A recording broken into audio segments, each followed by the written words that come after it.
छ सम्पर्क गर्नलाई यहीँ आउनु पर्यो। तपाईँको अन्यत्र जिल्लामा कहीँ कतै जग्गा छ कि छैन? जग्गा अलिकति छ, छैन भन्दैन, तर भिड पाका भइरहेको छ। अब त्यो जग्गा मान्छे सबै किनेर खाइरहेको छ। म एक्लै। तपाईँको सम्पर्क नम्बर केही छ? जग्गा छ कि छैन भन्दा छ। कहाँ छ? भिर पाखामा छ। भिर पाखामा जग्गा छ भने जग्गा त छ नि तपाईँको नाममा, तपाईँ बस्नु भएन अलग कुरा हो। सबैको सहर बजारमा कसको हुन्छ र? सबैको तराईमा कहाँ हुन्छ र? सम्मो ठाउँमा सबैको रोडैको छेउमा कसको हुन्छ? रोडैमा सबैको घर कहाँ हुन्छ?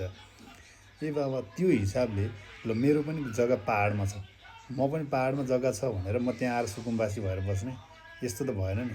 यस्तो कारणले गर्दा सबै बिग्रिने हो। अब गाउँमा जग्गा छ, भिरपाखामा छ भनेर अब बजारमा आएर सुकुम्बासी बनेर बस्नु भयो? आखिर नाममा छ नि त जग्गा। यस्तो गल्ती गर्छन् मान्छे। यो एकदम गलत हो, मलाई चाहिँ एकदम गलत लाग्यो।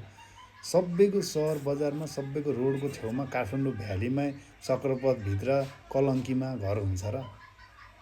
सबै धनी हुन्छन् र सबैजना त जग्गा त छ नि आखिर। त्यो तपाईँले गर्न सक्नु भएन अलग कुरा, तर सुकुम्बासी भएर बस्नु भएन नि त। तपाईँ त्यो ठाउँबाट अन्तर लिन सक्ने व्यवस्था होला, केही न केही त होला नि त। यस्तोहरू छ।